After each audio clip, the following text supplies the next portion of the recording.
Biography इन उर्दू जगत के सबसे मशहूर शायरों में शुमार मीर तकी मीर का जीवन परिचय। खुदाए सुखन मोहम्मद तकी उर्फ मीर तकी मीर का जन्म 1723 में हुआ था। महीना तो फरवरी था, लेकिन इनके जन्म की तारीख के बारे में कहीं कुछ नहीं लिखा है। मीर तकी मीर उर्दू एवं फारसी भाषा के महान शायर थे। उर्दू शायरी में जो मकाम मिर्ज़ा गालिब का है, उससे ऊंचा मकाम मीर का है।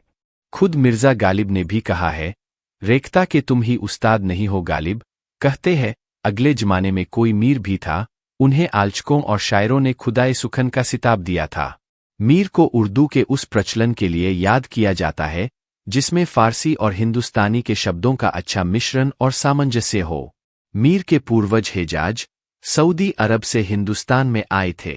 मीर जब सिर्फ 10 साल के थे तभी उनके पिता की मौत हो गई थी। इसके बाद मीर नौकरी खोजने दिल्ली चले गए, जहां नवाब शमशामुद्दौला ने उन्हें 1 रुपया रोज गुजारे का दिया। नवाब शमशामुद्दौला के यहाँ ही इन्होंने उर्दू की अदब और जुबान पर पकड़ मजबूत की। दिल्ली में थे तो कुछ अच्छे शायरों की सोहबत भी मिल गई।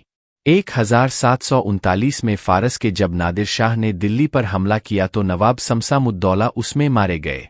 अहमद शाह अब्दाली और नादिर शाह के हमलों से कटीफती दिल्ली को मीर तकी मीर ने अपनी आंखों से देखा था, जो उनकी गज़लों में भी देखने को मिलता है। तो आइए आपको मिलाते हैं इनके जीवन से करीब से।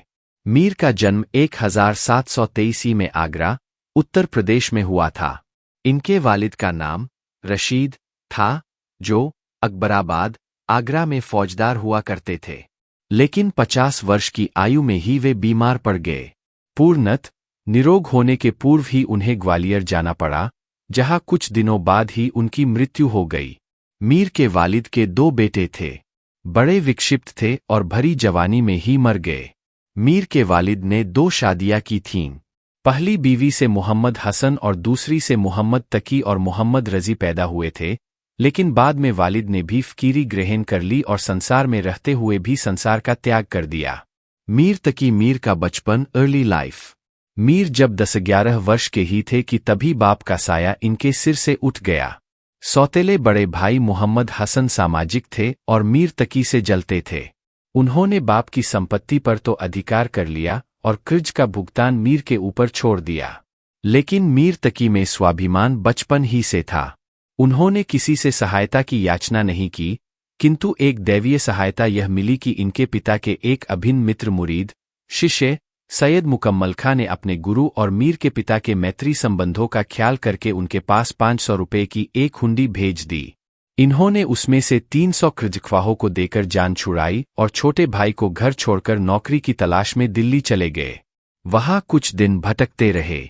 संयोग से अमीर उल उमरा नवाब शमशामुद्दौला के भतीजे ख्वाजा मोहम्मद बासित को मीर पर दया आई। उन्होंने मीर को नवाब के सामने पहुंचा दिया। नवाब इनके बाप अली मुत्तकी को जानते थे। उनकी मृत्यु का समाचार सुनकर बहुत अफसोस किया और मीर के गुजारे के लिए 1 रुपया रोज मुकर्रर कर दिया। मीर तकी मीर का व्यक्तित्व, लाइफ। मीर साहब के आखिरी जमाने का हुलिया मौलाना मोहम्मद हुसैन आजाद इन शब्दों में बयान करते हैं, मीर साहब दुबले पतले, गंदुमी रंग के थे। मीर अपना हर काम मतानत और आहिस्तगी के साथ किया करते थे। मीर की आवाज में नरमी और मुलायमियत थी। मीर साहब की नाजुक मिजाजी और क्रोधी स्वभाव के किस्से बहुत मशहूर हुए हैं। लेकिन मीर की बददिमागी सिर्फ अपने से छोटों या बराबर वालों तक ही सीमित नहीं थी। मिजाज बिगड़ने पर वे अपने आश्रयदाताओं तक को खरी खोटी सुनाने से नहीं चूकते थे। मीर साहब ने जुगल किशोर को इतना सुनाया, फिर भी जुगल किशोर ने मीर साहब को अपनी गिजलें दिखाई तो मीर ने सब फाड़कर फेंक दीं। मीर साहब के इस सलूक के बाद भी जुगल किशोर उनके साथ रहे। नवाब आसफ उद्दौला का दबदबा बड़ा मशहूर था, लेकिन मीर साहब उनसे बिल्कुल बराबरी की हैसियत से बात करते थे। एक बार मीर नवाब के पास बैठे हुए थे। दोनों के बीच में एक किताब रखी हुई थी। नवाब साहब ने कहा, मीर साहब जरा यह किताब उठा दीजिए। मीर साहब ने किताब उठाकर देने में भी अपनी बेइज्जती समझी और चौबदार से कहा, देखो तुम्हारे आका क्या कहते हैं। नवाब बेचारे इतने अप्रतिभ हुए कि खुद बढ़कर किताब उठा ली। नवाब आसफ उद्दौला के मरने पर नवाब सादत अली खां का राज हुआ। नवाब आसफ उद्दौला के मरने के बाद मीर साहब ने दरबार में जाना छोड़ दिया। दरबार से भी बुलावा न आया। एक दिन नवाब की सवारी निकल रही थी। मीर तहसीन की मस्जिद में बैठे हुए थे। सवारी आने पर सब उठ खड़े हुए, लेकिन मीर बैठे रहे। नवाब ने अपने मुसाहिबों से पूछा कि यह कौन है। मालूम हुआ यह मीर है। नवाब ने वापस आकर चौबदार के हाथों खिलत और 1000 रुपया भेजा। मीर साहब ने उसे वापस कर दिया। नवाब को और आश्चर्य हुआ। उन्होंने सैयद इंशा को भेजा। पूछने पर मीर साहब ने कहा कि पहले तो नवाब साहब मुझे भूले रहे और अब याद भी किया तो इस तरह की 10 रुपए के नौकर के हाथ खिलत भेजा। वह अपने मुल्क के बादशाह है तो मैं अपने मुल्क का।